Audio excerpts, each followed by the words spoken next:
Hello, everybody, and welcome to a behind the scenes once again for like the third day. But really and truly, it's really more like day two. I wanted to let you guys know that I finally fixed the webcam. It's actually official. I have tested it on TV, monitor 1, monitor 2, and including the phone.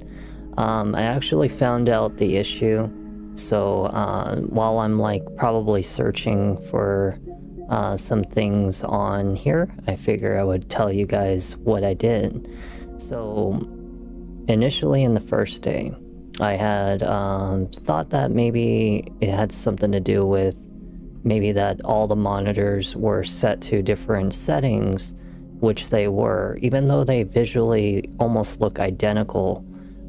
There's actually certain brightness levels, there's certain contrast levels, there's certain, saturation and color levels that differ from monitor to product to product. And so in this sense, it actually helped me to put up an image of, for example, John Wolfe on all of the TVs, including my phone, and to match up the color of every single one of these images to make them as equal as possible. So I put up all the TVs next to each other, put up John Wolfe of his stream, and I looked at every monitor and I set the settings to exactly the same for each one. Visually, they looked comparable. But for some reason, as of day two, I still could not, for one reason, figure out why is it that my TV always looks so bad with the my webcam. Everything else looked good, phone, monitor, everything, but I couldn't figure out the TV. I looked at the picture settings on my TV. There's apparently something called like a dynamic contrast, and I had it on high, which makes basically all the images like super bright. So this whole time that I've been watching on my TV, I thought everything visually looked amazing with this the settings that I had it on the TV. But every time I watched my own stream on my TV, it was shit. And I'm like, what the fuck? I found out there was a setting, like I said, called the dynamic contrast. And when I turned it off, it looked finally good. It looked exactly the same as every other monitor when I had my own stream up. So now every single monitor looks the same, including the phone. So now I don't have to look all super yellow or super red or super anything. Whatever you see is what I see. And it took me such a good minute of spending hours doing it. I didn't spend all day doing it. It took me about an hour today to figure it out. But I basically kind of woke up super dead tired after playing Lies of P and kind of stayed awake until like 11 o'clock in the morning. Kind of just like trying to figure out this issue, and I fell asleep, woke up, and I'm like, God, I'm like dead tired. So I hung out with my mom. I just watched some, movies, and now I fixed the issue. So now in our future streams, there's no more like issue with the visual quality of like when you look at it on any different object, it should look exactly the same per monitor, as long as the settings of the brightness, contrast, and backlight level and color level are the exact same for each monitor.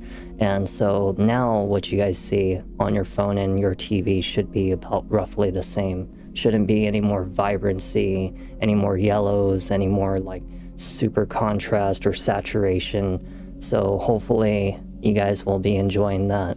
That's basically everything I had to say for the video. I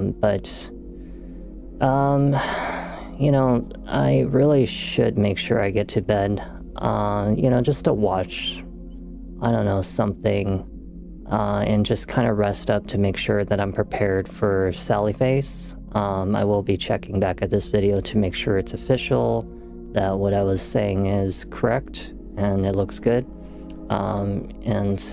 Yeah. Hopefully that's good. I actually changed it to where, like, if a game is like super bright, for example, so like you see how like I'm like white now, because that's like purposeful. Like, when I have games like Ghost of Yotai, Monster Boy or anything. Like, it's gonna flash white in my face. At least now I don't look like a mad ghost. I just look like I have a pretty heavy light on my face, but it's not gonna make me look like a ghost, like what it used to. So, you know, it's a little darker for my webcam when I'm doing this. Like, you can tell that I'm a little darker here, but the thing is it's a little bit better for us in the future anyway, because at least then you know, there won't be any ruined videos. So hope that helps you guys to feel a little happy. When I come back, we'll do Sally Face and stuff like that. I actually have this right here, so I just wanted you guys to see. So I have the Bunny Rampage, this game right here. I really want to play it, and it's not out yet, but this is that bunny game I was talking about, and I figured, you know, it looked really cute, it looked really fun. I don't really care if the game ends up being like not all that great. It just looks like a really fun game, and it's something that I would definitely enjoy because I like games like that. I do actually wouldn't mind playing Bad Cheese. I actually looked at it, and I haven't seen the gameplay, but it actually looks okay, so I figure that in the future I might actually try Bad Cheese. I'm not gonna lie, I have been really wanting to try Pal World because I do love Pokemon games. And I feel like I have never gotten the chance to try Pal World, and you know, it's not like I want to beat the game. I don't really care to. I just really want to play it for the experience of it, and if I enjoy it enough, we'll go in more depth of it. As for what I just bought recently, I actually have it right here in the transaction history. Is my game for the Elder Scrolls Remastered is done, so I do have that. Like I told you guys, I do have it. I just haven't downloaded it, and it's about 120 gigs for this freaking file. I just can't remember how the hell you find your own games. They always make it like so difficult for you to find your own freaking games. I swear. So like, I know that there's like media and then there's games, but I don't know. It's in there somewhere. I don't know where the hell to find it. I think it has like something to do with your collection. So you go to game library, you go to your collection, and right there is my Elder Scrolls Remastered for the Oblivion. So it is a 120 gigabyte file. I didn't mean to actually download it. God damn it! I didn't mean to actually do that. And how many gigs? Oh, it really is 120 gigs. Oh god damn. Oh my god, that's so bad. That's so bad. That's a big file. Well, it is a big game actually. But yeah, just keep in mind that that is on its way. We might actually play that this week. I'm not gonna lie, I am actually really considering on doing a remake on some of these games. Like I've told you, I want to do a remake on Path of the Teal Lotus. I actually want to do a remake on Sakana of Rice and Ruin. And I want to do a remake of Deliver Us the Moon because I really want to play Deliver Us Mars. And when people watch that video, I want them to look back at Deliver Us the Moon. In the future, someday when I actually feel like crying my eyes out, I'll play Under the Waves again. But that's like way in the future. Same thing with Maneater. I actually had a massive amount of fun with this one. It was one of the first games that I streamed when I became a streamer, and this is a really fun shark killing, kind of like Predator, Apex Predator attacking each other kind of game. I really had a lot of fun with this one. I'll show you a couple of the images if they have any. So like Maneater, oh, it doesn't have any, but yeah, it's like really cool. Hat in Time is in the future, whenever I get around to it. I know somebody asked me about the Fallout series. I might actually do that one, but I'm probably just going to only focus on certain things in the game because those games are like really long, and I'm not personally a massive fan of like Fallout series games because they tend to be kind of, I don't know, sluggish. Like you feel like kind of dirty when you play it for a while. I don't know how to explain it. You ever watched a movie and like it gives you a massive headache because it's just so like gory, flashy, and chaotic, and it makes you feel like just like, oh my god, I need to get a breather of fresh air. And then you'll be watching like a dirty movie where like everything's slummy and gross, and you just start to feel sluggish, and that is the same feeling that I get from Fallout games, because that's exactly what it does to you. And so that's why I'm more of a fan of Oblivion or Elder Scrolls Skyrim and stuff. Dragon's Dogma 2, that is actually in the future. I have never beaten the game. I have beaten Dragon's Dogma 1. I actually enjoyed it for most of the part. It's not particularly a super long game if you concentrate a lot of time into it. But Dragon's Dogma 2, I'm not going to lie, I bought it a long time ago. I never really played it. One of these days I'll do a Warhammer Vermintide random gameplay, but I'm not going to finish the game. I just really want to play it just for the fun. Let me see. So Assassin's Creed, what's it called? Assassin's Creed Black Flag is actually having a remake done on 2026, so there's a possibility I may not actually do Black Flag until they actually release the remake. And I want to play it in the better quality anyway. Someday I'll do a speed run of Shadow of the Colossus. Honestly, I could probably beat that game pretty quickly. I'm actually very experienced in this game, and you don't really have to waste a lot of time traveling in between looking for collectibles, because it's actually pointless. This game is meant to be replayed multiple times over and over for the infinite stamina, and looking for things like the lizards and all that stuff for extra stamina is pointless. It's a waste of your time, because you actually gain stamina for every colossus you kill, and it actually gets to a point where after your second or third playthrough you can actually climb to the freaking top of the ridiculous tall tower and see what kind of special ending there is. Inscription, really great game. Don't really like the mid game or the late game, because it changes actually to 3 different types of games, but I will actually at least play the first version of it. Although right now I don't think it's free because they got rid of it, but I will buy it in the future because it's actually a pretty fun card game. It's pretty short. I probably could do it in like one video. Securio, might think about doing it someday in the future. Never played it in my life.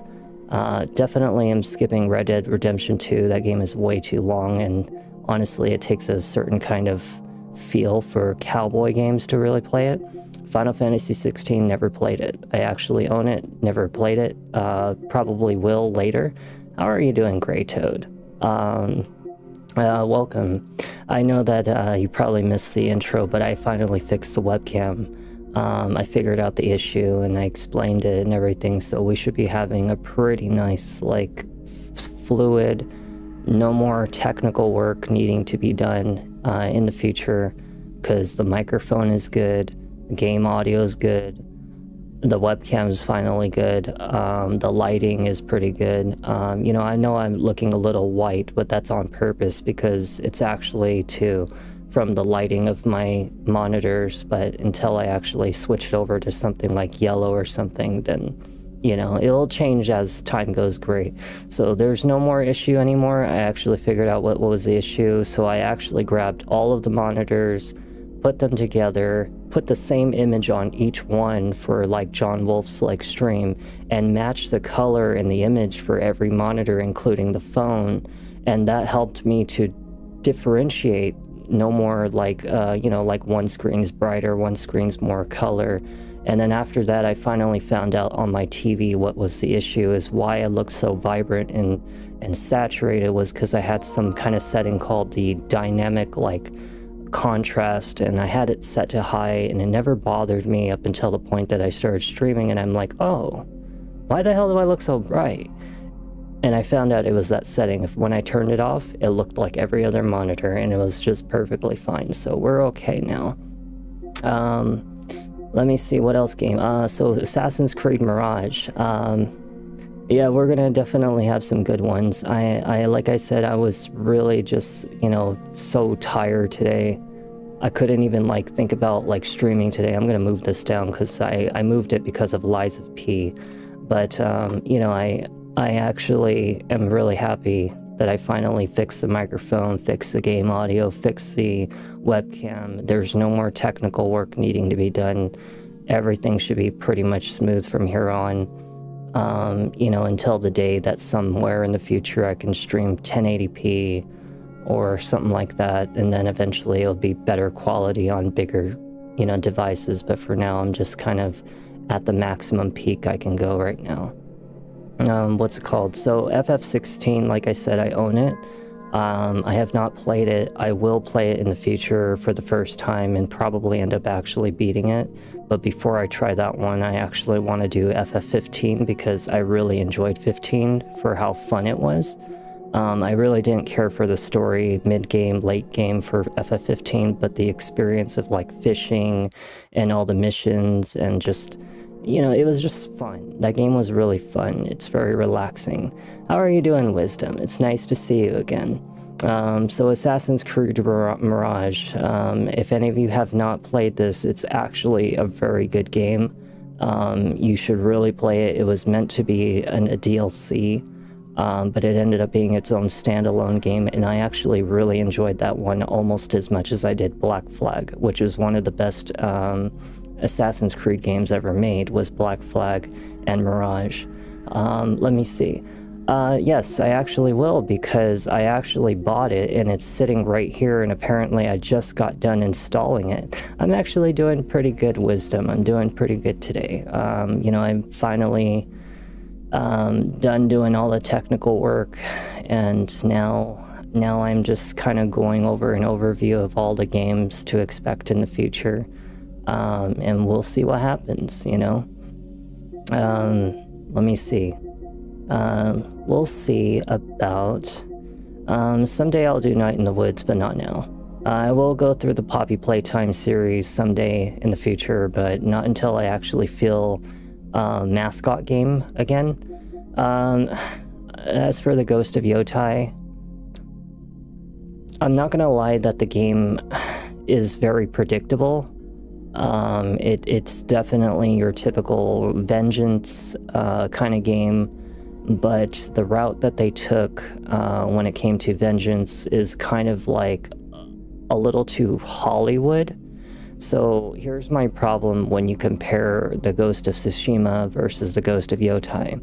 The Ghost of Tsushima was a lot more free to attack. Like you had a lot of control over Jin Sakai, and it wasn't like zoomed in camera. And even when you did fight in a zoomed in camera, it was pretty predictable for you to actually be able to parry attacks and pretty much destroy your enemy. In Ghost of Yotai, they kind of made it like a first Berserker Kazan, or otherwise the Lies of P, where even though you can parry attacks, the problem with it is the window is very small, it's very fast, it's almost like spammy, is that you have to push it like at a very correct time. And they mixed in the undodgeable attacks, just like first Berserker Kazan and Lies of P, which made it so that you have to be forced to use an evasion roll. The problem that I have with the evasion roll is the same problem I have with Lies of P. You don't get enough distance to be able to get away from the enemy because they actually magnet to you, and it's a very big problem. So, you're kind of just magneted by the enemy, and no matter how much distance you try to get away from them, they somehow just zoom over to where you are and just start whamming on you, and you pretty much die super quick. Another problem that I have with the Ghost of Yotai, when you try to use the healing item in Ghost of Tsushima, it just uses your spirit, which doesn't do any effect to your visual quality. However, the problem with the Ghost of Yotai is you're bound to using sake as your healing item.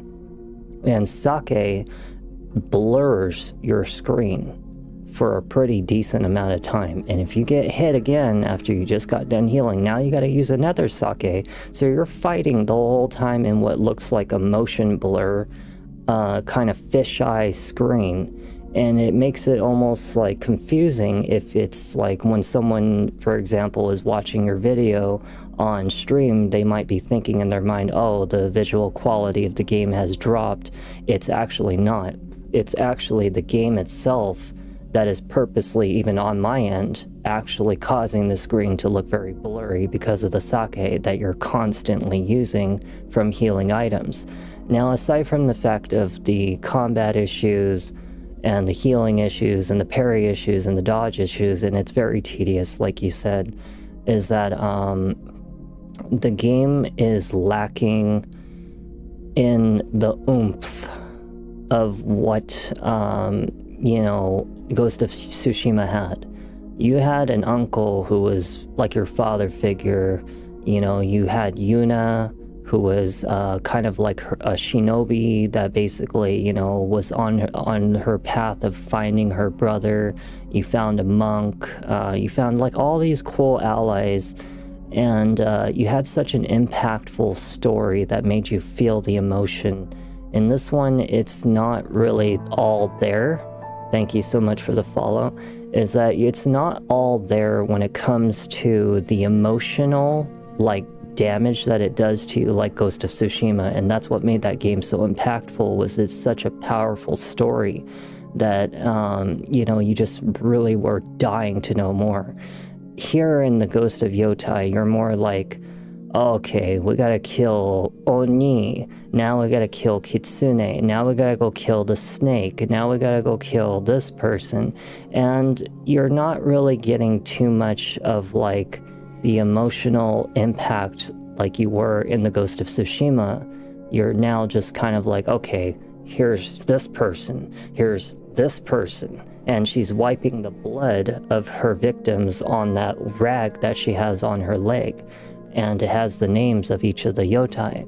And the thing is that I'm just like, where's the emotional connection? See, the thing is, the only time I felt an emotional like sadness is whenever you're going into the past and seeing things like your mom, your dad, and seeing those family, things happen. But aside from that, there's not an emotional impact going right now. I'm already 3 videos in, probably a little more than 9 or 10 hours in, pretty much shooting for the moon on the storyline, and I'm still not feeling the cry or seeing it happening. And it's like, okay, so this is basically just a vengeance game. It plays a lot like Lies of P. It plays a lot like First Berserker Kazan when you get into a boss fight. The enemies are much harder to kill compared to the Ghost of Tsushima, because in Ghost of Tsushima, you could throw shuriken and kick their ass. You could blind them and pretty much slash at them. In this game, it feels like I'm like constantly whacking at an enemy just to even get one of them dead. And maybe it's because I'm on medium difficulty, but still the point is that's normal difficulty. And it's just, I don't know, like, I think that a lot of people are probably a little bit turned off by the game. I am going to say that I'm still a much bigger fan of Ghost of Tsushima. So, that's my opinion about it. Will I still finish it? Maybe, but I won't be pressuring for it. I'll just kind of do it intermittently. You're welcome. And, just, I would say, like, yes, I think it's worth the experience if you like the samurai games, like, kind of like how Fallout's a really long game, Elder Scrolls is a really long game, it's worth the $60. Ghost of Yotai is most likely going to give you that same amount of, fun for your money. Unlike Little Nightmares 3, that was $40 and only played for 4.5 hours. I beat the game, and it's like, what the hell? I felt like I wasted all $40 for what could have been a 4-hour movie or something, You played it completely already? Damn. I'm surprised you... That really was a fucking tough fight. I'm not gonna lie, that fight was pretty tough. I think I was just really thrown off with... just all of his undodgeable moves. And then how I had to like parry his moves, and whenever he flames his blade, even if I block, it actually makes me take damage, like as if I'm not blocking, and that game was like driving me up the wall for a second. But I wasn't mad, I was just like frustrated, let me see. Is there any other games that I'm missing before I end tonight's talk? Let me see. Yeah, I bet. If I was on medium and I'm struggling, shit, I couldn't imagine if it was on hard difficulty. And there are certain games that I only play for difficulty specifically, but then there are certain games that I play specifically only for the storyline. And, that's another one, Devil May Cry. I do have to go through that series in the future. Number 5 was my favorite. Yeah, just for specifically the PlayStation 5. I have like over 3,000 games I've played in my life. And I've unfortunately never done them all on stream, but that's why I started streaming. And now we get to experience some of these games together. I'm not going to go through all 3,000 games like I played in the past, because some of these games are a little too slow paced for some people. But some of them I will go through. I am a very passionate gamer. It's actually the reason I can adapt to almost all the games that there is out there and see things that other people probably miss, like frame rate or speed running techniques or stuff like that, is because I see all these things very quickly. And, it just, sometimes when I get like really frustrated, I just stop thinking and I'm just starting to whack because I get really greedy with damage. But, we'll see. I've really loved Watch Dogs, but I'm more of a fan of number 2. I don't mind number 1, but I feel like number 2 was just more fun. 1 was more serious, 2 was more fun. At least at number 2, I felt like I was playing like Saints Row or something, where you're just trying to, go around and cause chaos and stuff. And number 1, it was more of like a vengeance mission for what happened to the character's family, but yeah, that's, we're gonna have a lot of games coming up here soon. Just keep in mind, I will slowly finish Chronos the New Dawn and Silent Hill F. I'm not gonna pressure for it. Same thing, Hollow Knight Silk Song, I will slowly finish that game, but only intermittently. But the one game I am actually going to probably be putting out here as a really strong pressure is Bow Path of the Teal Lotus, because it was one of the best platform games I've ever played. The storyline, the music, the beautiful scenery, everything about this game, I loved it, and very few people have beaten it. I beat it. In my old streams, it's just shitty quality, unfortunately, but I want to do a remake on it. I have not tried Watch Dogs Legion. In fact, I have no idea anything about it. I've only played 1 and 2. The state of gaming. Am I satisfied with the games that I want to play?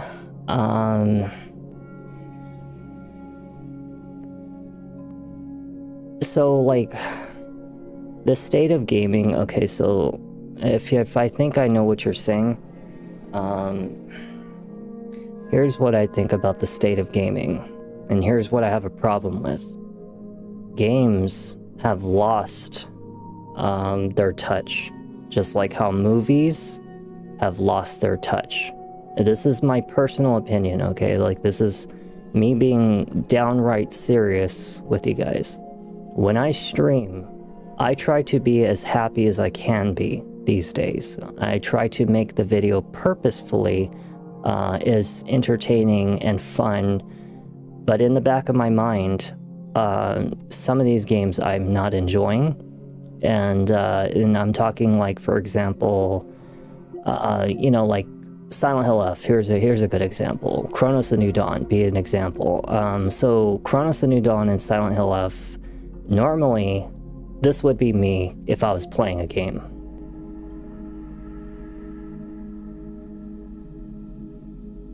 Okay, I can't be like that, I can't do that, because I don't actually really talk in real life. Like, in real life, I actually talk very little. It's just same thing, like, I am very unexpressive most of the time, but I have to, like, kind of be a different, little bit version of me, a little more open, a little more conversative, a little more opinionated when I'm streaming a game. And I'm not going to lie that I'm having trouble really liking of some of these games that are coming out recently. Like, here's an example. Silent Hill F, people said it's a great game. Go fuck yourself. Like, literally anybody who's trying to shill this game, they have a lot of problems. Okay? Anybody who's trying to shill Chronos: The New Dawn, I would probably say there's a 50% opinion that I would have. Like, half of it is good, half of it's bad. The bad is that the game is too fucking hard. Okay, the lack of resources in this game and the overwhelming spawn of enemies versus what kind of guns I have and how I have to charge my weapon every fucking time just to land a shot and hope I don't miss it. That is the shit that's getting to me about this game. It is hard. And it's also the same ripoff of Dead Space, only Dead Space was a lot more fun and a lot more story heavy. This game, I don't even know shit about the character. You know, we don't know shit about the monsters, shit about the character. The zombies or monsters or aliens or whatever you want to call them are hard as shit to kill. I hardly have any resources, and I'm still using 2 guns. I am halfway over the game, and I'm still using only 2 guns. By halfway over the game of Dead Space, I had like 5, okay? There's not really much versatility or variety in this game. You know, it was just meant to be like a challenging game, and honestly, it's, I don't know, it's just not hitting me the same. Ghost of Yotai, I already just got done explaining. It's a good game for the one-time experience. Am I going to say that it's replayable? No. I would say Ghost of Tsushima is replayable. Ghost of Yotai is more of a one-time game. Silk Song, I actually really, enjoy, again, the Hollow Knight series because I love, like, the cuteness and the adorable, relaxing music, but that game is freaking chaotically bullshit hard, and I know exactly why. Is because they tried to challenge Path of the Teal Lotus, which a lot of people gave up on this game, but this game was beautiful. The music, the scenery, the fun, the challenge was balanced. Like, this game was so amazing, and this came after Hollow Knight, which inspired Hollow Knight to make Hollow Knight Silk Song, which became ridiculously stupid hard. And I'm just not liking the fact that Silk Song is bullshit hard. Like, it is not for, like, most gamers, okay? There's certain people who have limitations to the amount of abilities that they have, and this is not for ordinary people. This is for people that have, like, incredibly frustrating reflexes and hand-eye coordination and tactics and strategy, because you can't just go and level up and go build your weapons to be stronger, because in fact they made a wall on purpose. The last video I did on Hollow Knight Silk Song, that boss, the little spider that's fucking doing all the weird shit with the bells falling down, until you beat that character, very specifically that character, you are blocked off from ever upgrading your weapons.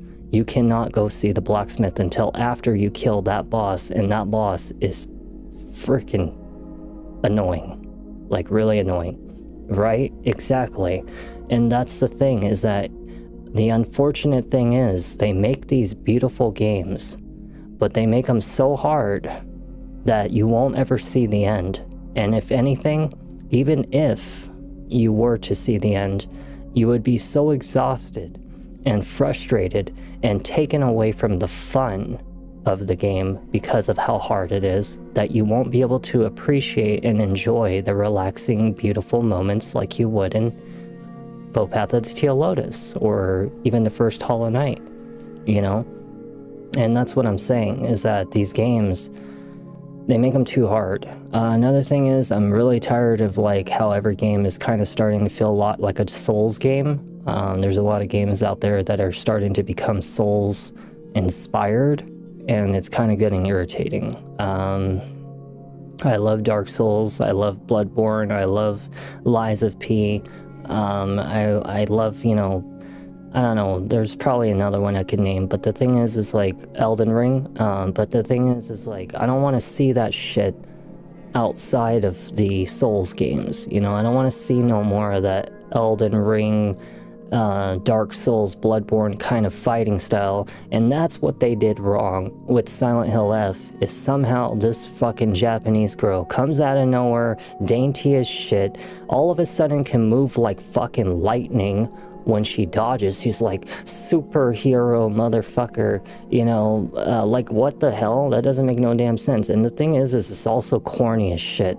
When I attack a monster, all I have to do is hold the R2 and smack them with the R2, and next thing you know, their fucking wiener or their butt is right hanging out because their body goes like this. It stands up and then it goes like this. So their hips and their ass are just sticking out right here, and their head is like right here, almost touching the ground like a triangle, and then they're just like this, the whole time. And it's just too corny, especially that one field of all the scarecrows. All of a sudden all the characters are like bending like this, and they bend over and there's a big fucking 15-16-year-old's ass just right in front of my face. And this is what I'm saying. The game is too corny. It's just like, what the hell? Another thing that I'm getting a little sick of, the storyline of some of these games are just not that good. They're just like watching another Hollywood film where it's just another generic, boring story, It's not impactful. See, the reason I love Monster Boy is because this game, as simple as it was made to be, and it was supposed to be a lot like a MapleStory game, the storyline and the fun and the music and the gameplay and the fighting was so fun. Like, this game made you feel like happy, that's why I got so into it. I'm not finished with it, but I will be in the future. Valiant Hearts, very simple game, hits you emotionally by the time you were done with it. That game was a side scroller and that game was freaking good. Stray, simple game, very fun, Under the Waves, indie horror game, indie kind of like emotional roller coaster game, made you cry hard, like hard, and it was a free game. Freaking Deliver Us the Moon made you actually really depressed by the time you hit the end of it. It was just, again, like all these games, there's certain ones, like even Hat in Time, super fucking fun indie game, but you don't need a big company, big title to have a fun game. You just have to find the right ones. And they're out there. All these big companies are just shooting for trying to profit off of you, like the Call of Duty games releasing in only pieces, and the fucking Life is Strange games releasing in episodes and charging you for each fucking episode, and every fucking map in Call of Duty charging you for this shit. And now they got Assassin's Creed Odyssey, the worst fucking game ever made in history. You know why? Because it is like playing a mobile app game. When you go into Assassin's Creed Odyssey, at the very top of this game, there is a massive list of nothing but purchase this, a $50 purchase for a skin on your boat, a $50 purchase for buying currency in the game. Yes, buying actual money in the game, buying actual materials to make your character strong. They released a console game and monetized the shit out of it with all of these little fucking purchases, like weapon skins, character skins. That's what I'm saying. These big companies are getting fucking greedy. They're not focusing on what used to be about games as a strong storyline. They're fucking up. Cyberpunk 2077 could have been an amazing game, but by the time you got to the end of it, the story was shit. It was strong in the beginning, it was shit by the end. And it's just like, what the hell? Let me see, what the hell did I miss right now? Red Dead Redemption 2. I'll tell you about Red Dead Redemption 2. I hate Arthur Morgan. Not Arthur Morgan. I love Arthur Morgan. I hate, what's his fucking name? What the hell is his name? I hate... Who's the leader of that fucking clan? I can't remember his goddamn name. What was his fucking name? It started with a D. I'm pretty fucking certain it was starting with a D. He was like the leader of your clan. Stay warm. Stay strong, Dutch. Yeah, Dutch. I hate Dutch. Okay, Dutch is an asshole. He is a fucking idiot. And especially him putting trust into, what's his name? Charlie or something like that. He's got a big old mustache right here, you know, shooting, running, gunning, asshole. I'm just like, Dutch, you are freaking stupid. Like, how did you not really see what was coming when you got involved with him, you know? And Arthur Morgan was right, like, about a lot of things. And I do mean a lot of things. Oh, fucking Micah, that's what his name was. I'm gonna tell you that I'm a little sad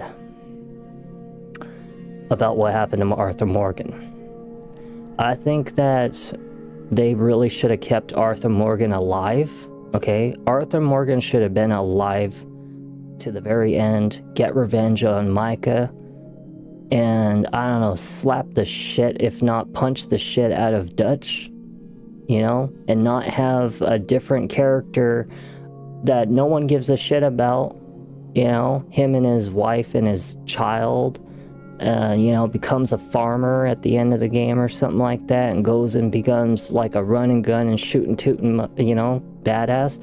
You see, the thing is we played as Arthur Morgan the whole damn game. The whole damn game was about Arthur Morgan, and about Dutch, and about Micah, and about freaking stupid father something getting drunk every fucking day, you know? And Arthur was such a great character, you know? And now all of a sudden, by the end of the game, which you don't even finish it until the end, is that you have to play as a whole new character just to go get the revenge on what happened. And I think that's where they fucked up, because no one gave a shit at that point. You know, a lot of people probably only cared about the game because of Arthur Morgan, and by the time we had to play a new character, some people gave up on the game, didn't want to see the end of it. Some people didn't want to watch the video.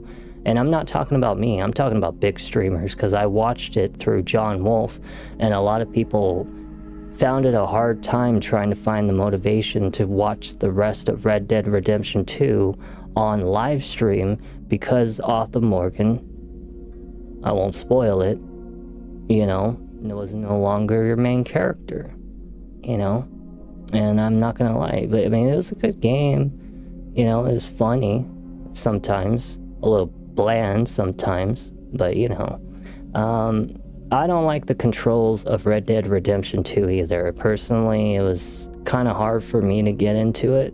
I don't really like the little tiny white dot that I barely can fucking see as is. My eyes go this way, okay? I don't have eyes that go inner focus like a fucking microscope like some of you white I'm just kidding.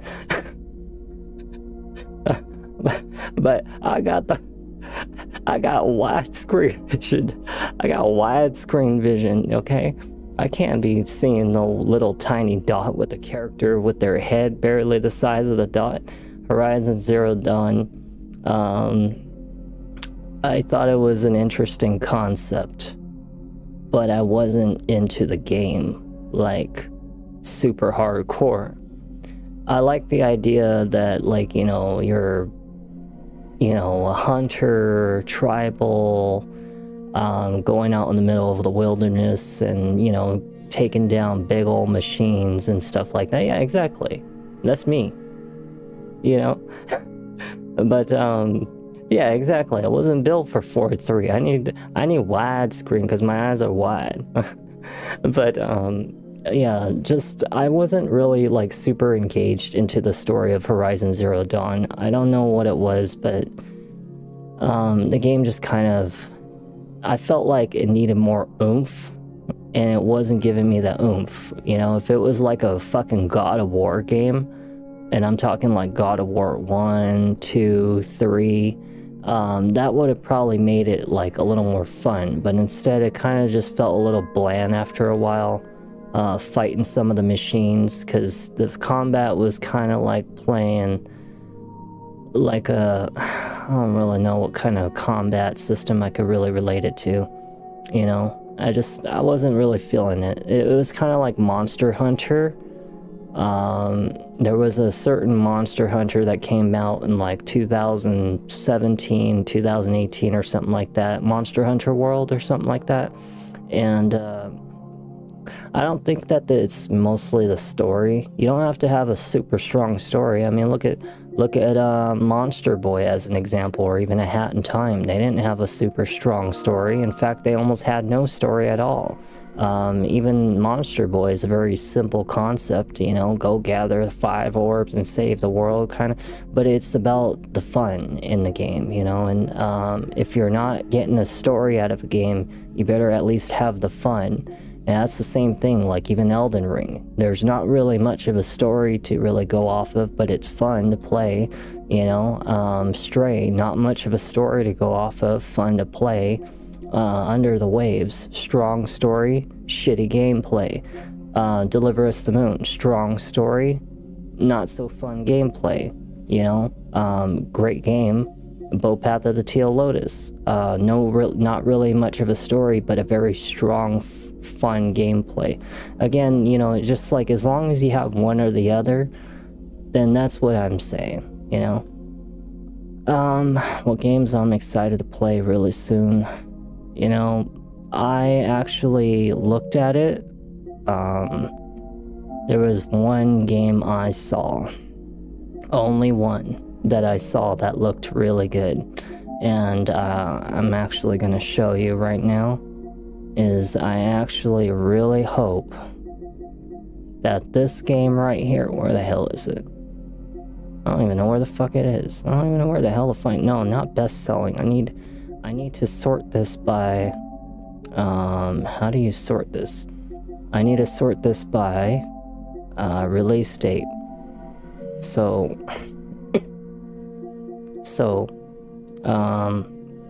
Bunny Rampage. I really want to play this game. I think it's actually going to be a really, really fun game for me to experience because I like the idea of what it looks like. I like the idea of what it's going for. I think it's going to be fun. Bad Cheese, I'll give it a try. The fuck is Bubsy anyway? Oh, this game looks like shit. I mean, like, it looks okay. It just looks like shit to me. I'm not really seeing like a whole lot of other kind of like releases that are like really coming out for the PS5.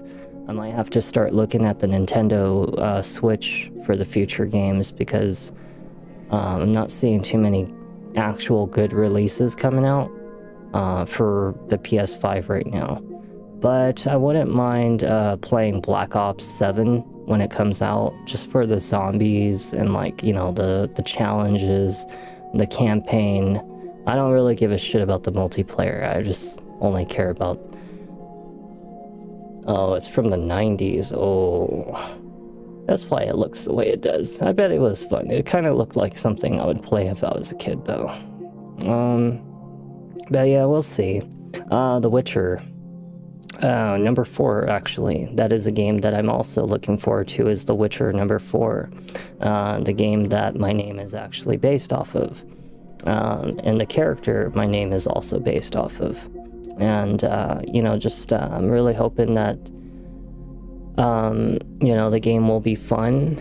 I hope it'll have a good story. I hope it'll stay with, like, the whole Witcher feel. I hope it doesn't become, I don't know, a little... did you see the file size for Black Ops? Yeah, that's what they do. There's always like 300 fucking gigs, 400 gigs. I know. I'm gonna have to fucking like delete a lot of games off of my like playlist. You know, so hopefully by the time Black Ops comes out, I'll be ready and prepared for it. But you know, we'll play zombies. I'll try to see if I could get like the final achievement or something like that, because you know, usually those zombies have like achievements, and that's like really what all they shoot for, is trying to get the final achievement. After that, I'll just maybe go for the challenges, the campaign, and that's pretty much it. I don't really care for the multiplayer of like Call of Duty games anymore. That's pretty much all I know so far. I haven't checked the Switch in a while, so I don't know what's coming out, but you guys know what kind of games I'm, you know, into. I will be doing a Dragon Quest 3 remake game.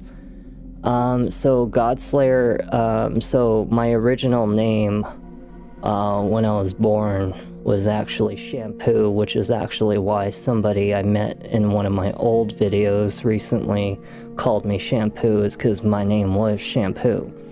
Shah means to kill, and Ampu is a clan, so when you put kill and clan together, it means assassin. And my last name really actually meant Slayer or Demon Slayer, so when you put Demon Slayer and Assassin together, it kind of meant God Slayer. So in a sense, my name is Siri the God Slayer. I combined both names.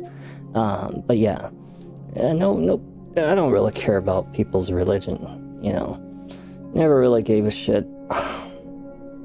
But aside from that, you know, I like to name myself Siri the God Slayer because to me, this is like my personal idea.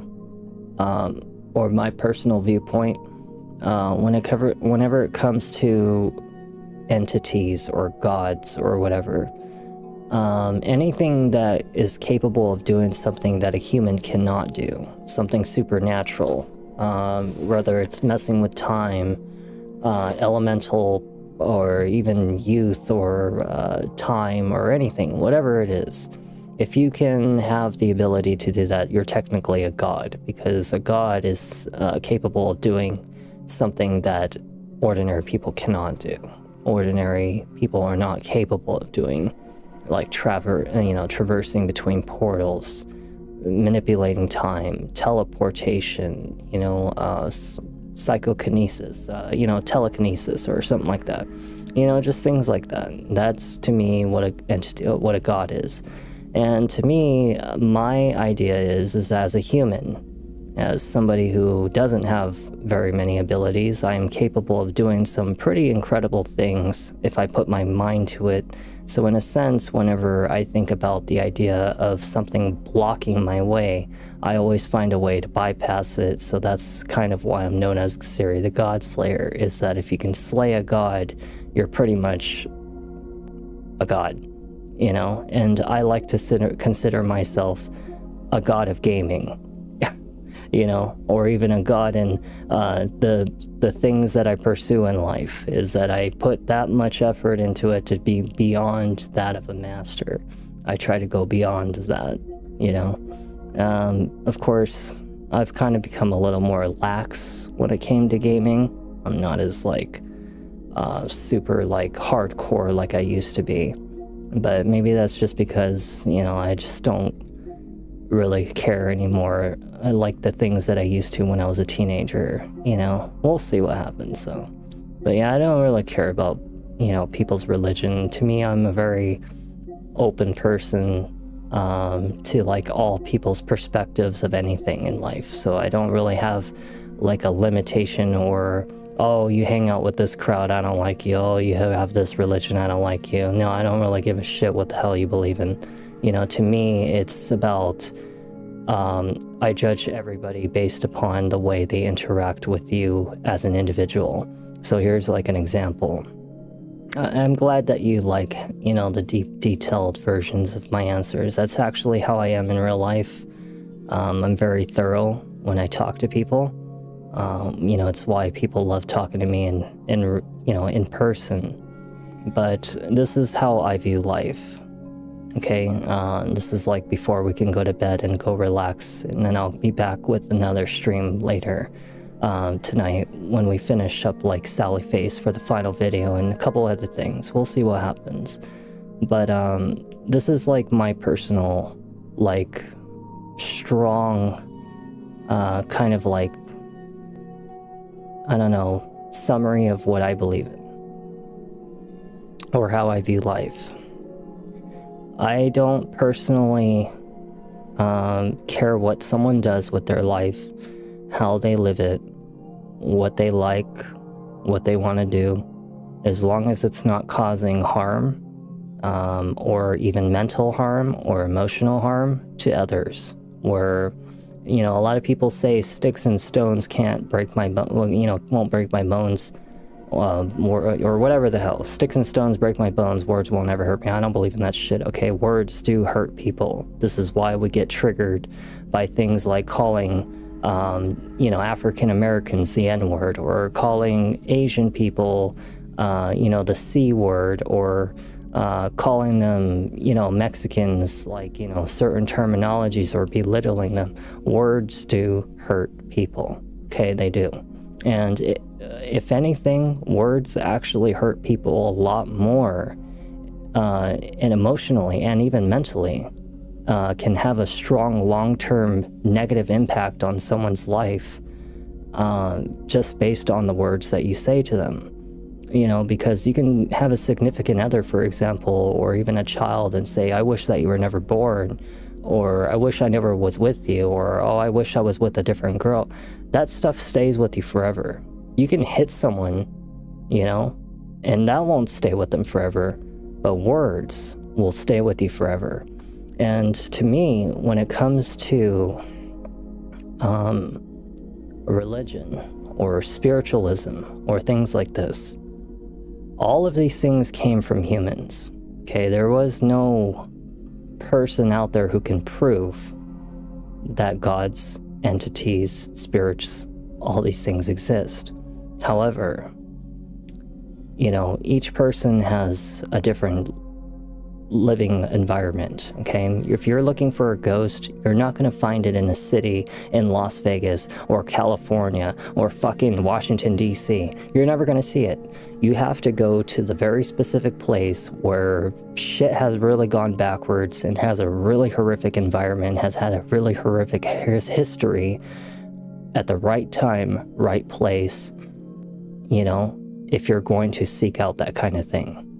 And how they say out of sight, out of mind? Well, just because it doesn't happen to you doesn't mean it doesn't happen, And so in the sense of when it comes to gods, okay, religion initially was created to give guidance to those who had none, was meant to be a motivation for people that lost motivation and pathway and, like inspiration or any kind of like calling in their life.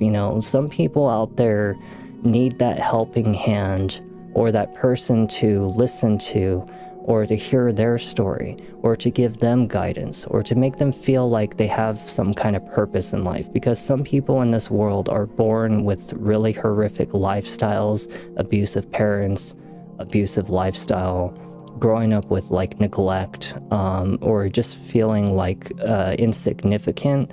And sometimes having religion, just having that thought, even if in the back of your mind or in the back of your soul you disbelieve that something like God exists, you still, put the effort to believe in it, just because it gives you some hope to move forward. Just like when we wake up out of bed, we would hope that when we wake up out of bed, there's some purpose for us the next day. And even if we don't have a significant other or family or friends, that maybe by someday we would wake up and there would be a day that there will be friends, there will be a significant other. We look for that hope. And until we actually give up, and die, we just keep on finding another reason to move forward. That's the same thing like religion. People rely on that, the same concept as people wake up believing that everything happens for a reason. Try to believe that someday you can wake up and have something good happen to you in the future. That if you put out the good in the world, that good will come back to you. That's what I like to think, is that religion was its initial purpose was to give help, guidance, hope to people who had none. But it's been warped and weaponized and completely destroyed. And I'll tell you why. Do you remember that game that I was streaming recently called The Resonance of Fate? Okay. So Resonance of Fate, I actually have it somewhere here. You guys probably saw a video of me doing it. I don't know where the hell the game went. Oh, there it is. So Resonance of Fate, right? I'm gonna tell you about this game. Every game I stream has a purpose. And I told you this even in the beginning when I started streaming. It will not hit you directly until the day later, someday in the future, you somehow actually, in the right moment, actually see what I was trying to show you. And sometimes I have to explain things because some people won't ever see it happen. So here's like an example of what I'm talking about. Resonance of Fate was about society. The rich live on higher floors, and most of them are religious. They are all cardinals. Cardinals are part of a religion, okay? And they follow something called the prelate, which is a woman that was dead, and now they serve under the prelate, which actually happens to be a dead person that is now having her viewpoints in life being put out there through someone else. So there's a character in that game who is like, oh, great prelate, I shall be the one that basically does everything that you ever wanted me to. However, here's the problem. When you have the wrong person in control of a certain situation, and especially like controlling people in a certain situation, the wrong person in that right position, such as a president, it could be a preacher, could be the minister or the prime minister, it could be anything, right? You have the wrong person in a place of power and spreading all of the knowledge and all of their words and all of their influences to people that are beneath them. It can cause a lot of chaos, and it's considered weaponized.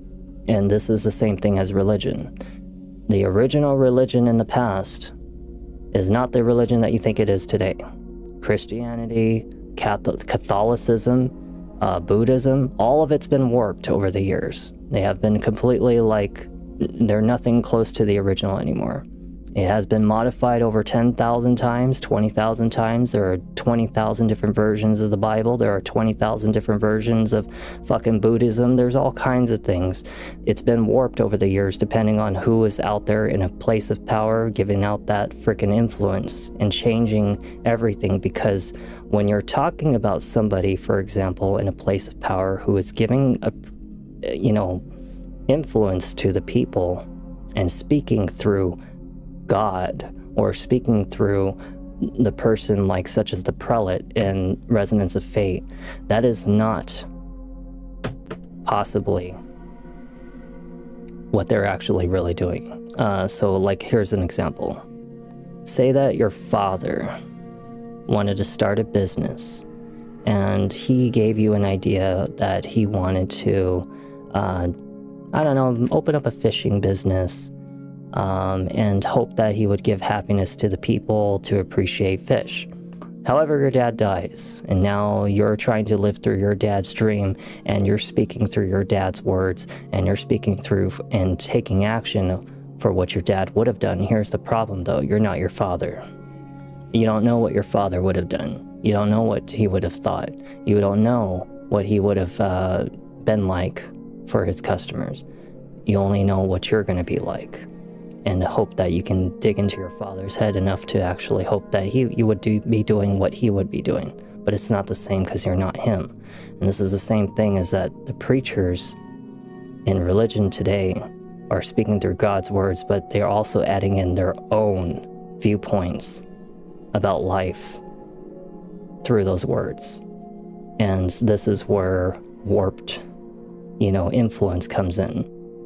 So an example is that one preacher out there who is speaking through God's words might be saying I hate gay people, or, gay people is bad, or, the Bible doesn't approve of gay people. But then there's another preacher who is speaking through God's words and say that we are supposed to love all people and accept all people.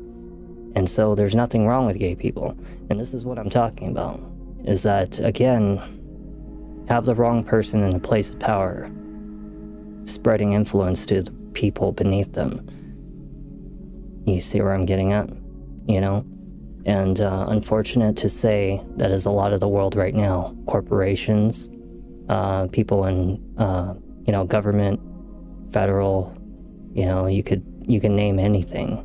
And unfortunately, there was a lot of people out there in a place of power, bad people, spreading bad influence. And here's my thing.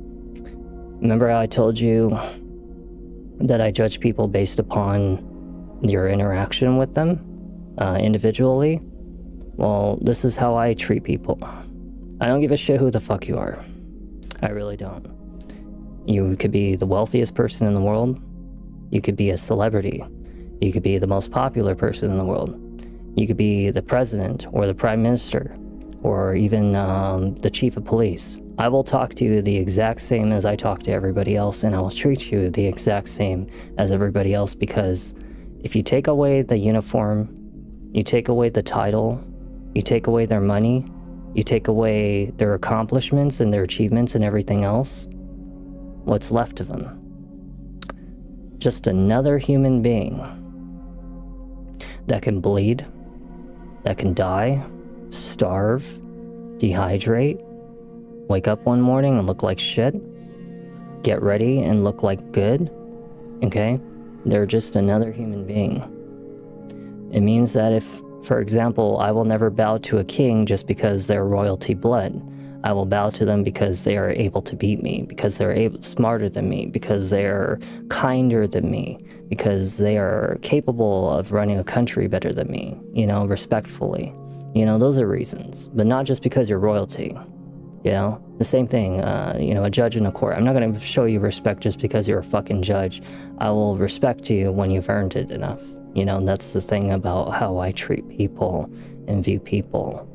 And I think all people should be like that. We shouldn't just always assume tradition and just be nice and treat certain people more kind, such as older people or kids, more kinder just because they're kids or older. Because there are some really shitty kids out there who need a fucking kick in the face. And there are some really shitty, sick, twisted old people out there who have done some very fucking warped shit. And we're supposed to respect them just because they're an elder. You see what I'm getting at?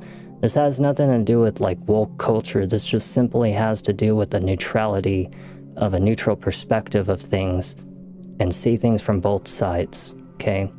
There should be a limit and a boundary to how far we go into tradition, just as there should be a limitation and boundary as to how far we go into being a little too free, There should always be a balance between everything we do. But, I always say this. This was my own quote. I don't believe in trying to rely off anybody else except myself when it comes to doing something, and this is the reason why.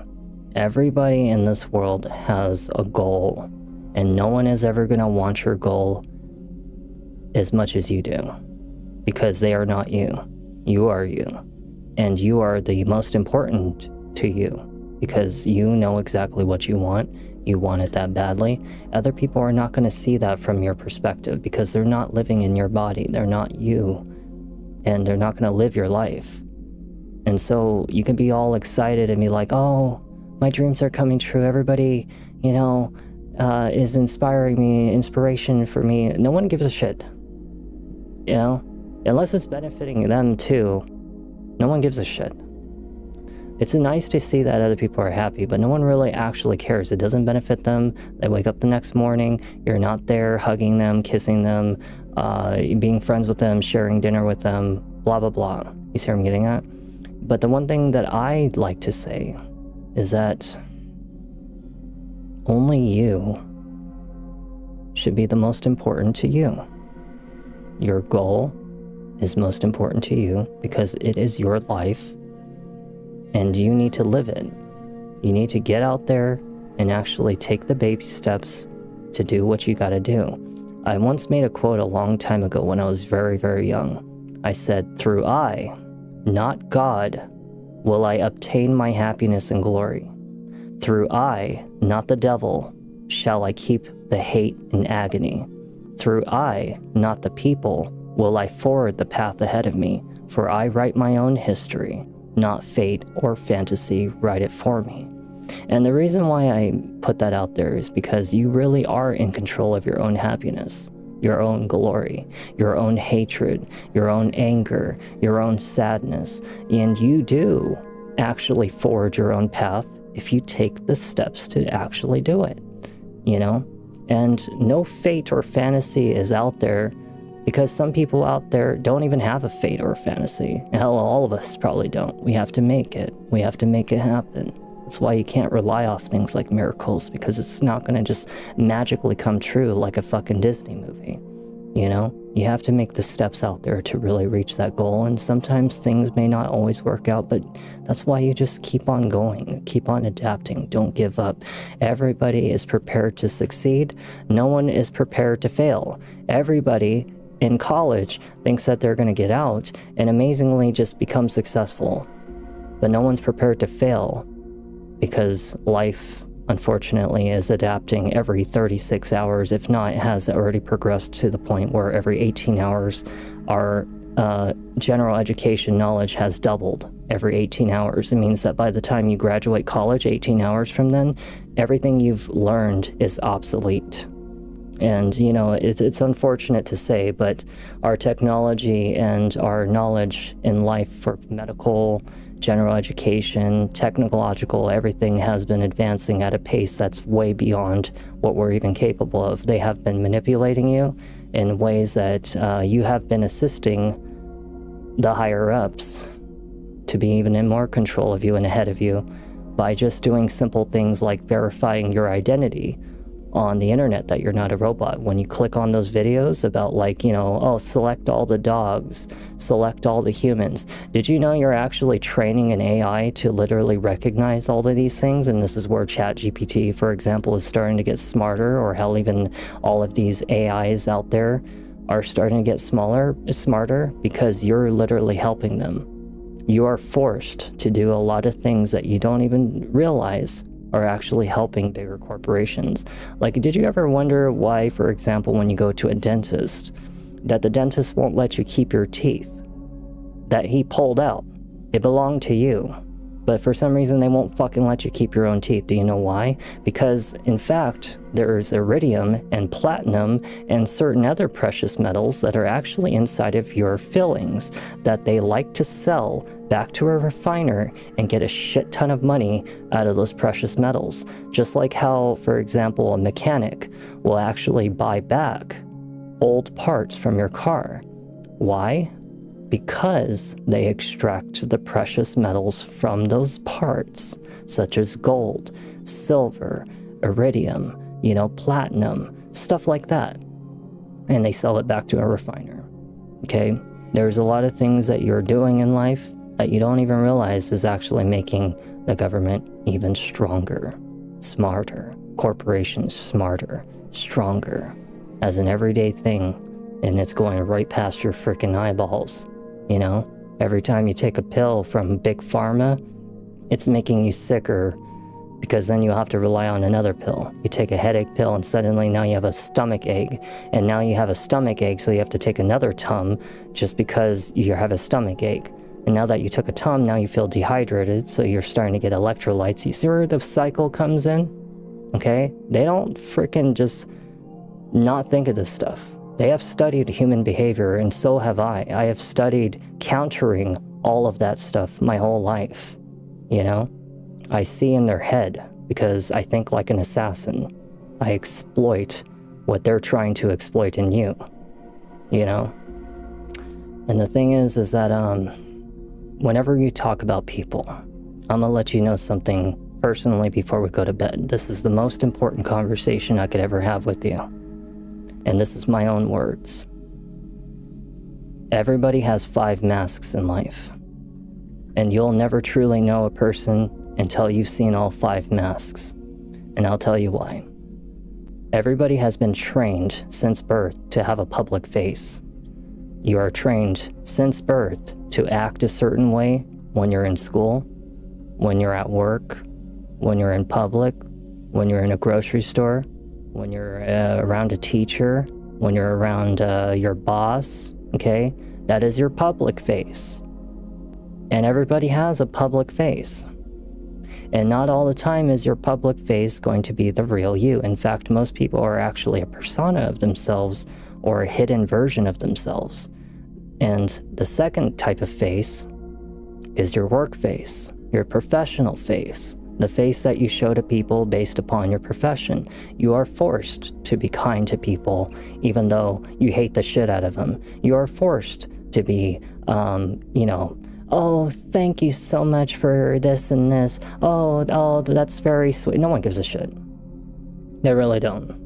Half of the time, they're probably in the back room actually talking crap. Oh my God, I wish this guy would fucking stop coming in. Because I'm telling you right now, that's most of the time. Okay? There's a lot of work faces that you see that you may be going up to this one waitress all the time because she's nice to you. Well, she's only nice to you because you tip her so fucking nicely. Okay? The third type of face is your friendship. And I'm gonna tell you something about friends. Your friend has multiple friend faces. Okay? Friend face is multiple friend faces. And I'm gonna tell you why. You have different groups of friends. Friends that are fun. Friends that are serious. Friends that are kind and caring and sympathetic and compassionate. But they're not fun. You have different set of friends for different reasons in your life. And you only do certain things with certain friends because they are only capable of certain things. You see where I'm getting at? You may have a group of party pooping friends, right? And you have a lot of fun with them. But every time you go through something serious, a breakup, a family dies, oh, I'm sorry, man. I'm sorry, bro. Yeah, I hope you feel better. Yeah, oh, that sucks. Oh, that sucks. Oh, that fucking sucks, man. That's what you get from them. Does that make you feel any better when you're going through something? Okay? Is that they're not going to make you feel better. These types of friends are the ones that you have fun with, but every time something's, and I'm glad that you agree with it, or at least, that I said it decently enough, is that those type of friends don't want anything to do with drama or sadness or depression, and anytime it does happen, they get awkward about it and they kind of push you away for it. Okay? And then you have your friends that are actually serious.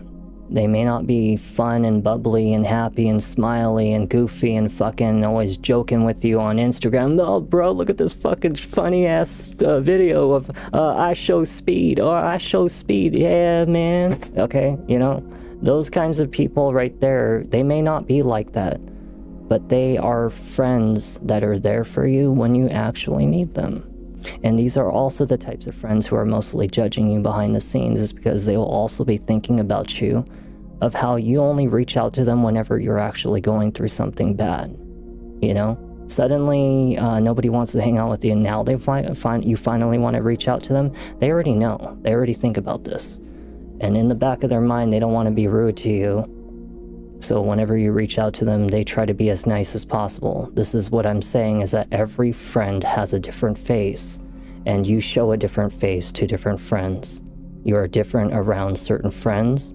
You act differently depending on which friend you're hanging around, which group you're hanging around, and you only show and tell so much detail of your life to certain people, which means that they will never truly know who you actually are. You can know someone for 10, 20 years and you don't know everything about them because you only ever saw the friendship face, but you never saw the love face, which is the fourth one. When you're in love with someone, when you like someone, you let down your guard and you start to express parts about your darkest secrets in life, your desires, your sins, your bad things, your good things, even the fucking awkward things, your habits, everything. And you let your guard down. And when you're in love with someone, you learn so much about them. And I'm gonna tell you that it can often be quite scary about some of the things you learn about someone when you're in love with them. And it's shit that you'll never find out about when you're just friends with them, or seeing their work face, or seeing their public face, or seeing the friendship face. But when you see that love face, suddenly you're thrown off, and this is why friends should never date each other for the most part, okay? Yeah, I'm glad. See? I'm glad that you know, see where I'm coming from, you know? The thing is like I told you, all humans are the same. You may think that just because, you know, you come from like a different background, title, wealth, or anything. No, all humans are the same. We just don't see it. And I'll explain a little tiny detail at the end about what I'm talking about. But yeah, love is your fourth phase. The final phase, which actually is the darkest part, and it's the part that I've studied the most about people, or spectated, or spied on, is the alone phase, otherwise known as the home phase.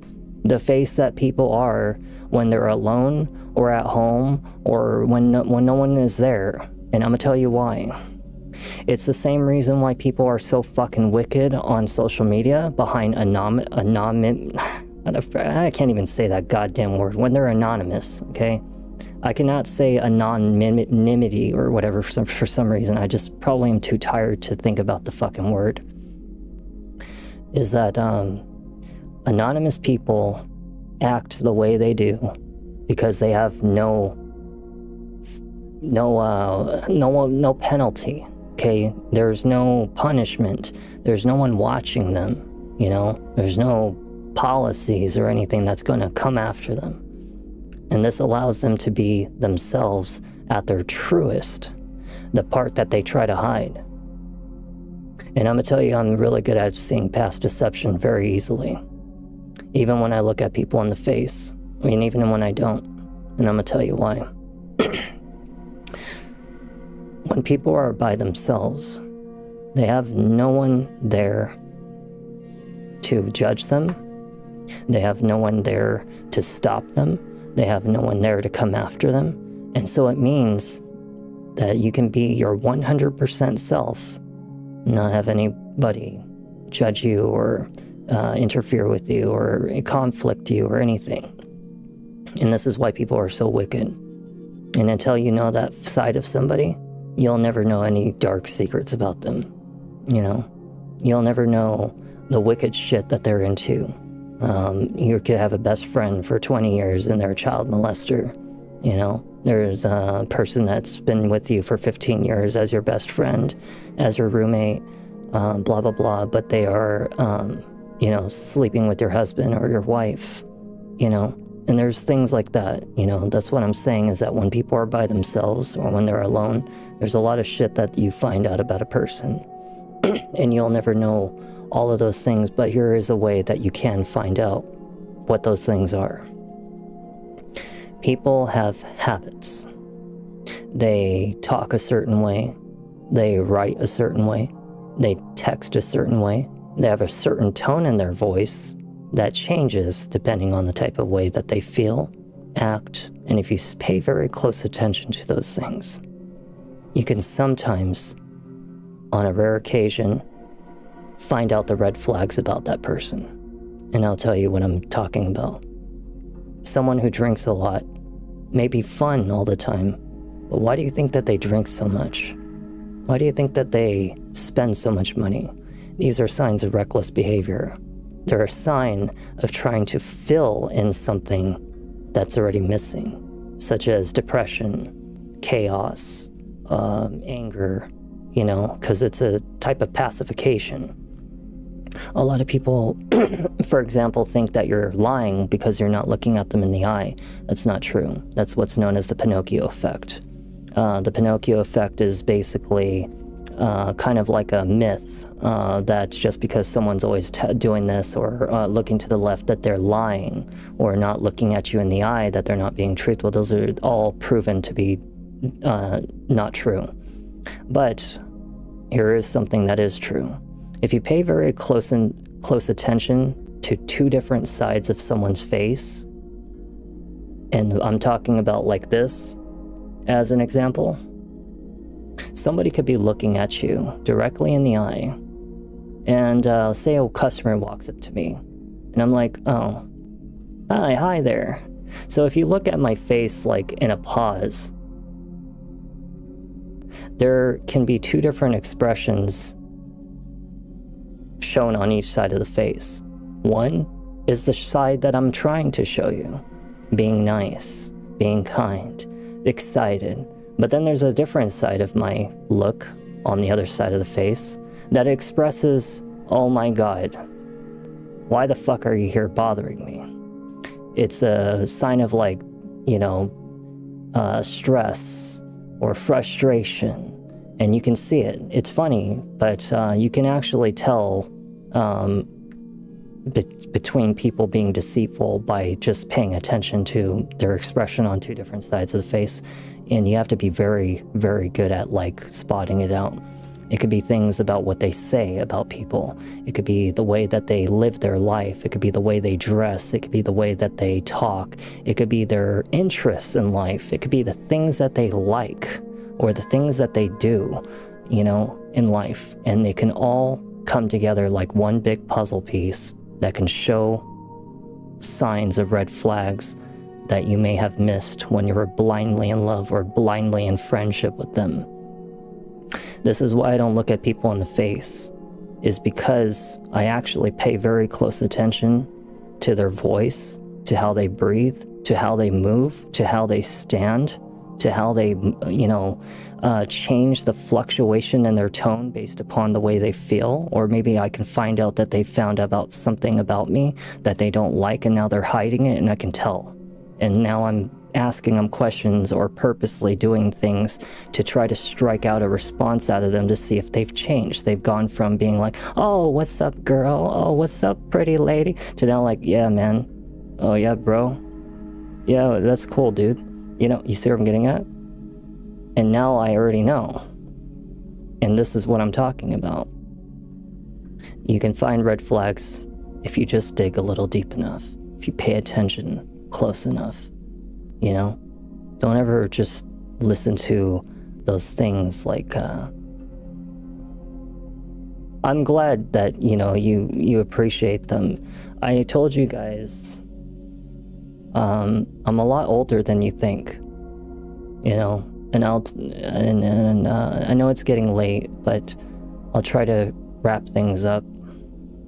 I've been alone for probably 25 years, 30 years, in a bedroom. Feels like prison, it feels like actual prison. There's not a soul to talk to, nobody calling me, nobody texting me, nobody to ask me how I'm doing, happy birthday, holidays, Thanksgiving, Christmas, all that stuff, you can name it.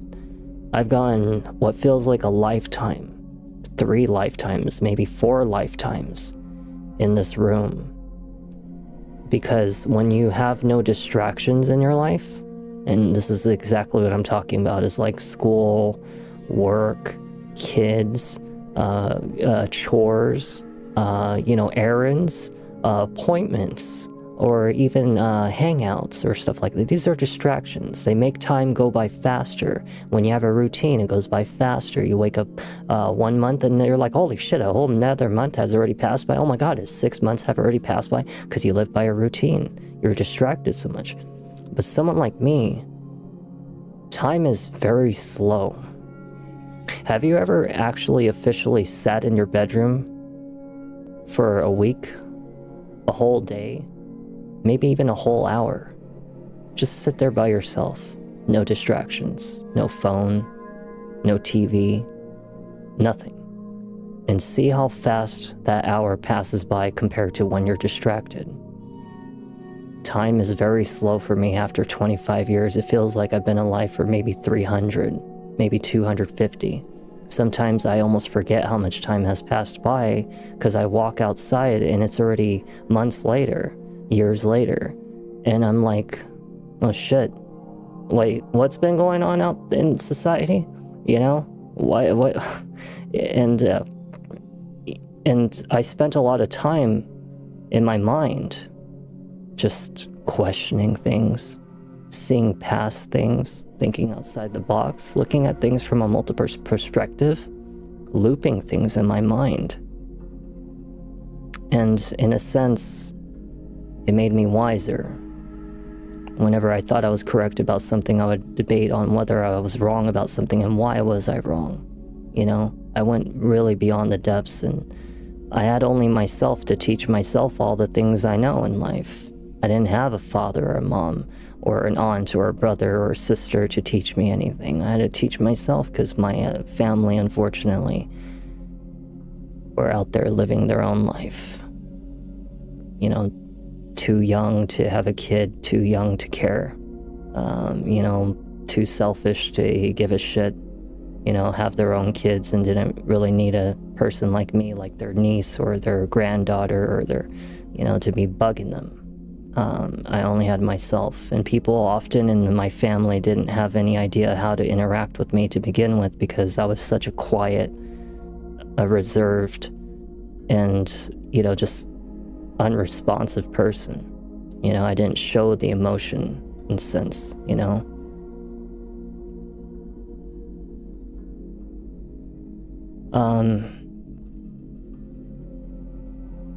You know, just some people out there don't, unfortunately, have the luck or the lavish or the you know, the what do you want to say? Like, what's like the proper word I'm thinking about?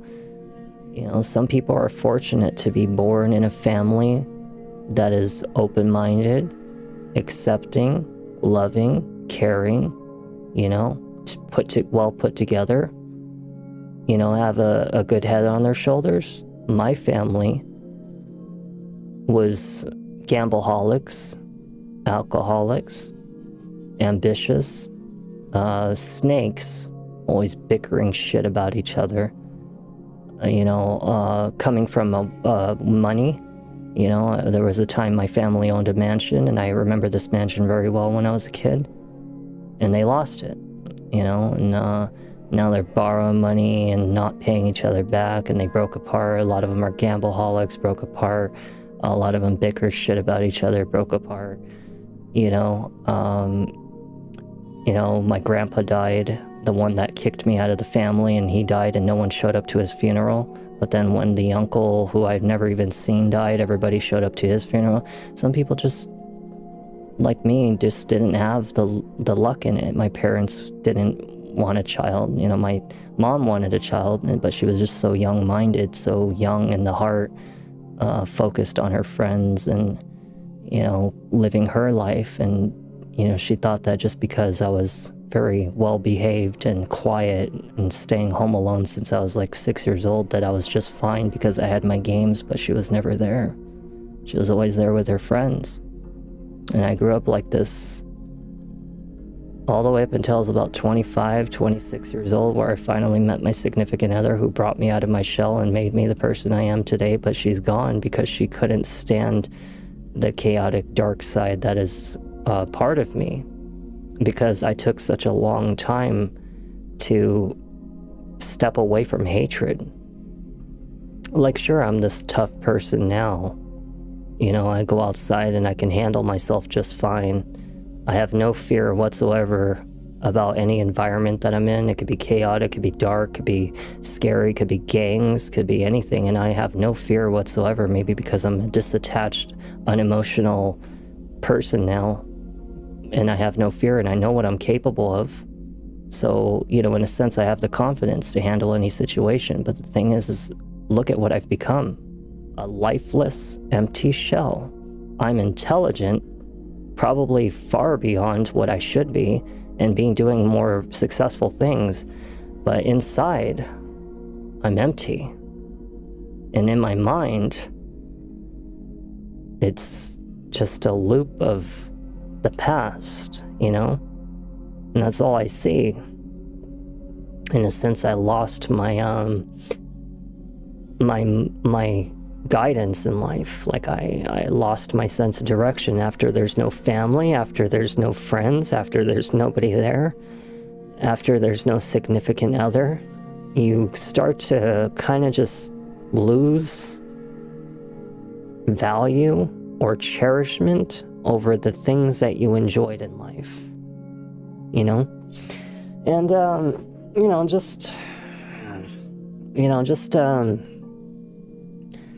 my love for games for some reason became a little less, my love for going out became a lot less. There's a lot of things that you could probably say, right, and that's true. And that's what I'm saying. Like, I have you guys now. And I think that's what inspired me to become a streamer, is because I needed to be heard at some point. I wanted to share who I am and my knowledge with people while I'm gaming. And I don't always do it most of the time. For example, like right now, this is the one rare opportunity that I'm talking, just like when I was talking in that video about Arena Zarutska. That's a rare moment as example.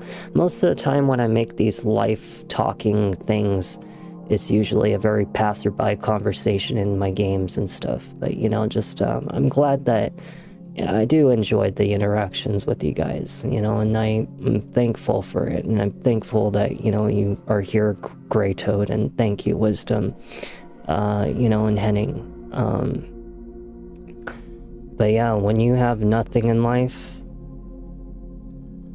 and no family, friends, or anything, no significant other, no pets, no kids, you can be surprised how much it changes you as a person. And the things that you thought you would be in life can go flying out the window one day, and you suddenly just start doing things that can start off chaotic and then eventually turn into an enlightenment later after the depression. And I think that's where my sense of becoming a treasure hunter came into the picture, is because I've been trapped inside of this room for 25 years and never saw the world. Just seeing the slums, not living life. And I needed to use my abilities, my combat capabilities, my knowledge, my survival skills, my love for nature and animals, and seeing the world for what it really is in places that people don't go, because the real world is out there. It's not in your city. It's not in your school or your college or behind a TV or your phone. It's out there.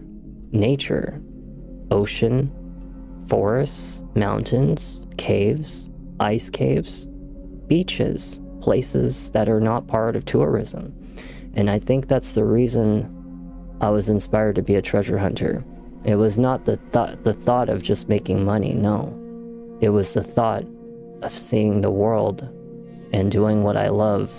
Because even if I die, I would die being happy doing what I love, not doing something just because I had to, like a job or school or living in a home like this, paying taxes and fees and all this other bullshit. I needed to experience life for what it really was, for what it still is. But a lot of people are so absorbed into the system, because a lot of people get too comfortable and they get afraid of leaving. I always tell people all the time, your city, your state, your country is not the whole world. There are different cultures, there are different places, there are different structures of buildings, there are different personalities out there, there are different environments out there, there are different types of people out there who have nothing to do with the system, like tribals, like villages, like towns. And these people out there could be your home, Yeah, it's so easy to be comfortable. And it's so easy to get stuck in that cycle. And that's what I mean, is that you're trained to think that way, to behave that way. Make it hard for you to survive or move to another place. They want you to live a systematic life.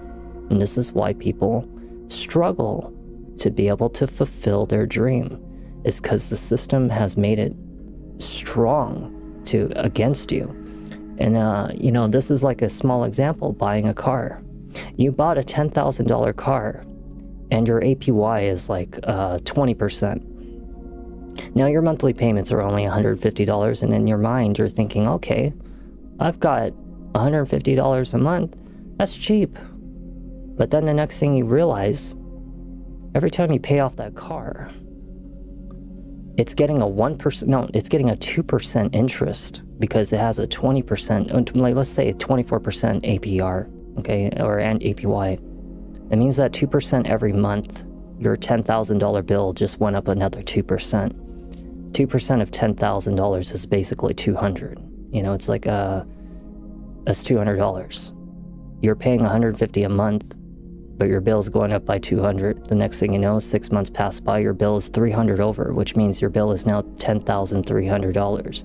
And you're thinking in your mind, why the hell is it not paying off? This happens with school loans. This happens with your car. This happens with your insurance. This happens with your everything you could probably name out there, because your school never taught you financial education. They never taught you how to be able to be independent or stand on your own 2 feet or think outside the box. They want you to live a systematic, stupid life, because the less that people are, fight back and start living outside the system, the easier it is for them to control you, to know that you're never going to do anything. You're never going to do anything when they change a law to prevent you from doing something in life, to prevent you from living your life the way you want to always underpay you, so that way you can never get outside of that job and you'll never find another job that could pay better, to be able to save up fast enough to move, to get out of college and pay off your loans, which actually take you on the average 15 to 20 years to pay it off. These are things that they've already thought about long past everything you've even thought about. Even moving to another country, they put it into your brain, that you'll never be able to fit in or find another job. But you can't think like that. You have to be strong, you have to be smarter, you have to spend your every second of your life doing something to improve it. Because they want you to sit there and watch TV. They want you to sit there and watch social media like TikTok, YouTube, shit like that, because most of the time it does nothing to benefit you. It's someone being stupid on the internet, doing stupid things, and it does nothing to benefit your life. And the next thing you know, years pass by and you've done nothing but watch the same thing, still doing the same thing, not ever really improving your life. And they want people to live like that because it's easier to control people who are less resilient and less rebellious and easily calm and controlled and never fight back, never talk back, And this is what I'm saying. Spend your life a little bit every day. You have a phone, you have a computer that could literally give you multi-hundred trillions of pieces of information. It could teach you how to be a mechanic, your phone, okay? Could teach you how to do finances, could teach you education and engineering, could teach you science, could teach you marine biology, could teach you mathematics.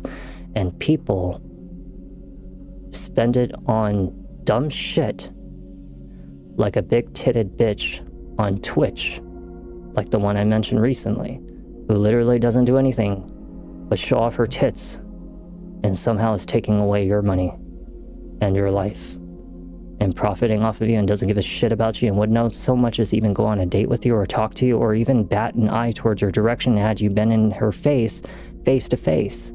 She wouldn't even give a shit to talk to you. You think that any of these people would give a shit to talk to you in real life? I show Speed as example. The motherfucker would definitely use his bodyguards to get you off his ass, and he would not so much as even care to say hello to you. And people cheer for him. This is what I'm saying. Your peers don't care about you. They've already made it, and this is the same tier system. Homeless people are looked down upon by the low-income family. The middle-income family looks down upon the low-income family like they're roaches and infestations, and then they look at the homeless people even less than that. And then the wealthy, middle-class people look at the low-income and the homeless people and the middle-lower income like they're also trash. And then the high-rich people, borderline 106 figures a year, look at the middle class and the low class and the homeless people less and less and treat them less and less like they're roaches, like they're not even worth it. That's why they got that arrogant, cocky personality. So what do you think is going to happen when they become a millionaire? And unfortunately, our system has taught people to behave like that. People are always somehow following that same footstep. They forget the concept that life is equal. We all breathe, we all live, we all die. And without that money or that title or that popularity, you're just another human being. You know, it could come and go just like that. And that's why I always tell people to know where you came from and to appreciate and remember your place, because they can be taken away just like that. You know, you learn more about people when they're at their lowest than you do at their highest. Because at their lowest, you learn about how they climb up. What kind of person are they? Will they become corrupt? Will they cheat, lie, steal to climb? Or will they go down a righteous or moral or ethical path in life to actually, you know, make it back up? Are they going to be strong? Will they resort down to drinking or gambling or self-destructive behavior whenever things get bad? Or will they improve? You know, we are inspired to hang around people in our life. You should always put yourself around people who intimidate you and inspire you, because you are a product of your environment. I have told you this. You are sponges of your environment. Every broken building, every broken road, every person that walks by you, every negative conversation, every negative incident becomes a part of who you are. You become that product of that environment. Even if you think it doesn't affect you, it actually does. In the long term, it can numb you to certain situations. It can desensitize you. It can make you even not care, because you've been overly exposed to it. And this is why it's helpful for you to always make sure that you surround yourself with people that benefit you in some way, even if it's motivation, that they're doing successful things in life.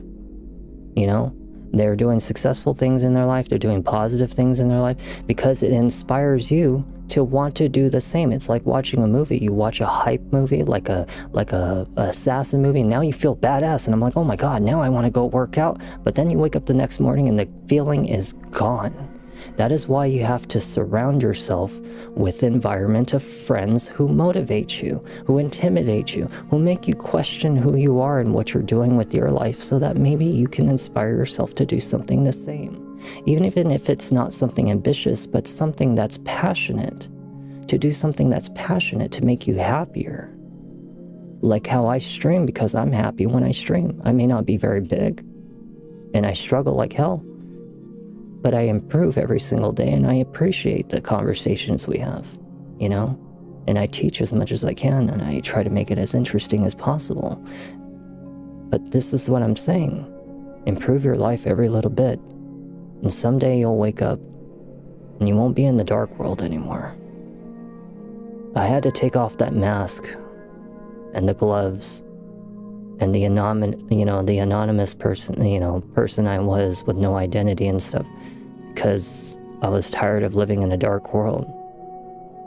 I didn't care anymore if people know if I was into some really wicked shit, like hunting down bad people, or, you know, if I have to do certain things to survive in life, like what's in that tent. I don't care if people know anymore.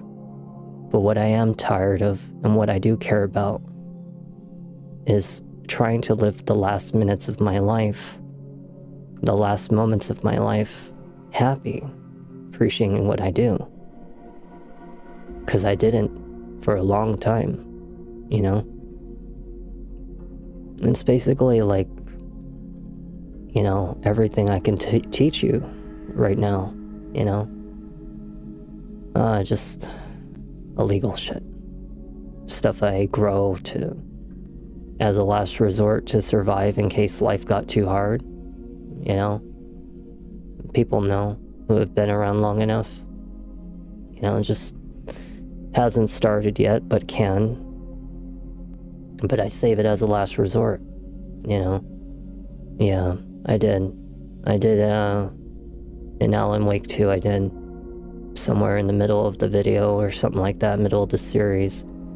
But, you know, it's not something I, you know, want to do, but if it's going to temporarily hurry up and finance me the funding to get away from this place, away from this state, you know, I can't talk about it, you know, but just think of it as every day I try to teach you guys something, at least I try to. Something new.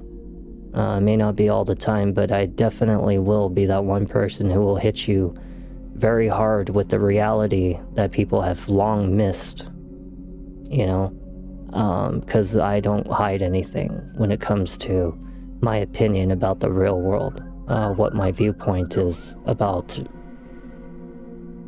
everything, I don't care if I'm getting paid someday in the future. If I ever do about sponsorships of a product, I will tell you the reality of it somewhere eventually, my thing is I don't like to lie to people, and I don't like putting out bad influence or negative influence or hyping or shilling something just because, it's not who I am. Unfortunately, it's just not me.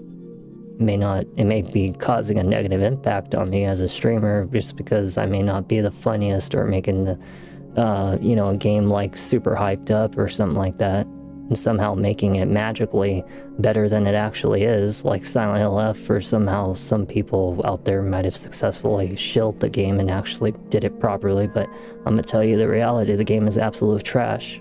And it's the same thing in the future of any other thing that we talk about, But either way, I appreciate all of you, sitting here listening to me talk about important things about life.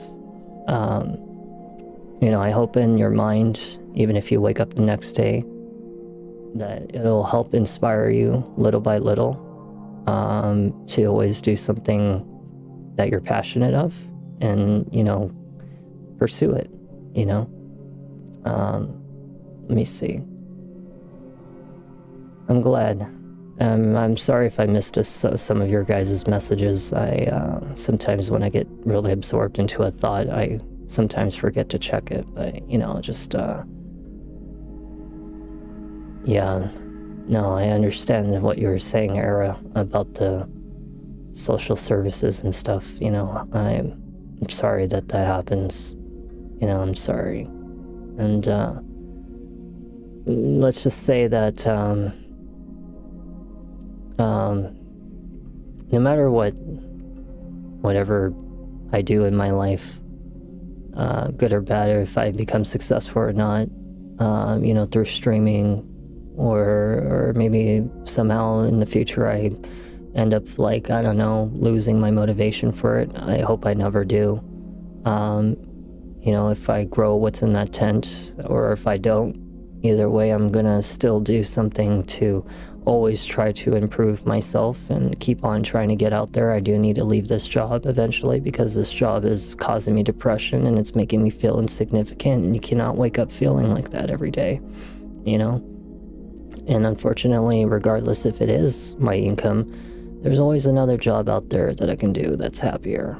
And right now, this is just the start of it all, is like this streaming, and what's in that tent is the last resort, But either way, I don't do things out of unethical purposes. I always have a good reason for doing something, usually a positive impact on other people, including my own, like making my life and my mom's life and even certain other people's life a little bit better, Because how am I supposed to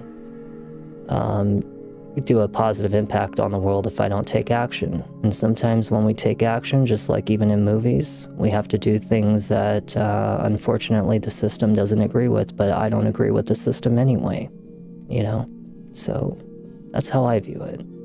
Either way, I will see you guys in the next video. Get some rest.